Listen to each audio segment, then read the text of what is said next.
بسم اللہ الرحمن الرحیم۔ انداز بیاں اگرچہ بہت شوق نہیں ہے، شاید کہ تیرے دل میں اتر جائے میری بات۔ السلام علیکم معزز ناظرین، میں ہوں سید توقیر بخاری۔ سابقہ ویڈیو میں ہم نے بات کی تھی کہ ہمارے امتحان کے مرحلے کے بعد انٹرویو کے مرحلے میں ہم نے کیسے آگے بڑھنا ہے۔ آج ہم بات کریں گے کہ انٹرویو کا جو مرحلہ ہوتا ہے ہم نے کامیابی کے ساتھ اس مرحلے سے کیسے گزرنا ہوتا ہے۔ یاد رکھیے گا کہ انٹرویو کی بنیاد 3 چیزوں پر ہوتی ہے۔ ایک چیز ہے آپ کی شخصیت، جسے عرف عام میں پرسنالٹی کہا جاتا ہے۔ دوسری چیز ہے انسان کی خود اعتمادی، اسے اپنی ذات پر کتنا اعتماد ہے۔ تیسرے نمبر پر آپ کا علم ہے، آپ نے جو کچھ سیکھا، آپ نے جو کچھ حاصل کیا، آپ نے اس کا اظہار کمیشن کے سامنے یا پینل کے سامنے کرنا ہوتا ہے۔ تو پہلا جو نقطہ ہے پرسنالٹی، تو یاد رکھیے گا کہ پرسنالٹی سے مراد آپ کی شخصیت کی صفات بھی شامل ہیں۔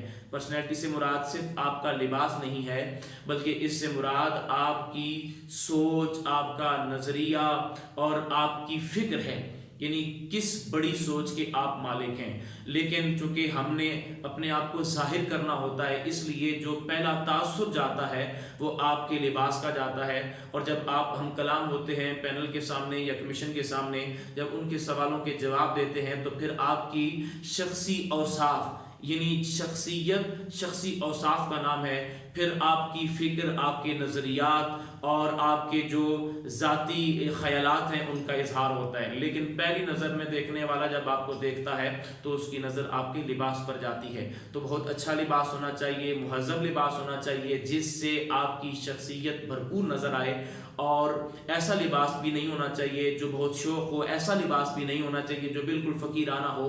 یعنی کچھ لوگ چلے جاتے ہیں وہ بالکل غیر سنجیدگی کے ساتھ، اس سے منفی تاثر یہ پڑتا ہے اور وہ لوگ یہ سمجھتے ہیں کہ شاید انہوں نے ہمیں اتنی اہمیت نہیں دی اور یہ گھر کے لباس میں اٹھ کے آ گئے ہیں۔ تو جب آپ اس کمرے میں داخل ہوتے ہیں جہاں آپ نے انٹرویو دینا ہوتا ہے، تو دروازہ کھولنے سے لے کر دروازہ بند کرنے تک، آپ نے انٹرویو دیا، آپ کمرے سے نکلے، دروازہ بند کرنے تک آپ کی ایک ایک حرکت کو بغور دیکھا جاتا ہے، اس کا مشاہدہ کیا جاتا ہے، اور جب آپ کا انتخاب کیا جاتا ہے، جب آپ کو نمبر دیے جاتے ہیں تو ان ساری چیزوں کے ساتھ نمبر ہوتے ہیں۔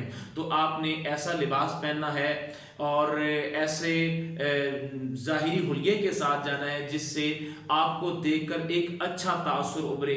اور اس میں ضروری نہیں کہ آپ نے پینٹ کوٹ پہنا ہو، ضروری نہیں کہ آپ نے قمیص شلوار پہنی ہو، لباس جیسا بھی ہو وہ مہذب ہونا چاہیے، وہ شائستہ ہونا چاہیے اور وہ آپ کی شخصیت کے مطابق ہونا چاہیے۔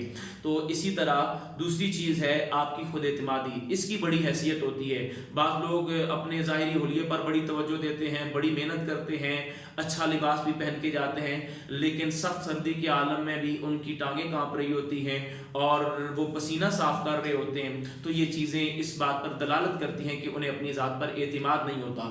اور اسی طرح جب ان سے سوال کیا جاتا ہے، یاد رکھیں کہ جب آپ سے سوال کیا جاتا ہے تو آپ اتنے فاصلے پر ہوتے ہیں کہ آپ کی ایک ایک حرکت کو دیکھا جا رہا ہوتا ہے۔ آپ کے درمیان اور اس انٹرویو کے کمیشن کے درمیان جو آپ کا پینل ہوتا ہے، جو کمیٹی ہوتی ہے، جو انٹرویو کا بورڈ ہوتا ہے، اس کے درمیان کوئی چیز حائل نہیں ہوتی۔ وہ آپ کو سر سے پاؤں تک دیکھ رہے ہوتے ہیں، وہ آپ کے لب و لہجے کو بھی دیکھ رہے ہوتے ہیں، وہ آپ کے ہاتھوں کے اشاروں کو بھی دیکھ رہے ہوتے ہیں، اور وہ آپ کی گھبراہٹ یا خود اعتمادی کو بھی دیکھ رہے ہوتے ہیں۔ تو ایسے میں اگر آپ اس طرح پسینہ صاف کریں گے، اس طرح انگلیوں کو سہارے کے ذریعے آپ اپنے اعتماد کو بحال کرنے کی کوشش کریں گے تو یہ چیزیں آپ کے خلاف جائیں گی۔ لہذا پورے اعتماد کے ساتھ آپ کو فرض کریں اگر آپ وہاں پہ چلے گئے، آپ کو لگتا ہے کہ آپ پہلی دفعہ انٹرویو کے لیے جا رہے ہیں، تو اس میں گھبرانے کی کوئی بات نہیں۔ آپ نے پورے اعتماد کے ساتھ جانا ہے اور آپ نے یہی سمجھنا ہے کہ میں ایک کمرہ امتحان میں امتحان دینے آیا ہوں۔ اگر آپ اس کا پریشر، اس کا دباؤ اپنے ذہن پر ڈالیں گے کہ پتہ نہیں کیا ہو جائے گا، تو اس سے آپ کو جو چیزیں یاد ہوں گی وہ بھی آپ بھول بیٹھیں گے۔ تو خود اعتمادی کا ہونا بہت ضروری ہے۔ اگر آپ کے پاس خود اعتمادی کی کمی ہے تو آپ کی پرسنالٹی، آپ کا لباس اور آپ کا ظاہری حلیہ وہ بے معنی ثابت ہو جائے گا۔ ان 2 چیزوں کے ساتھ یہ چیزیں بنیادی حیثیت تو رکھتی ہیں، لیکن اصل چیز ہے آپ کا علم۔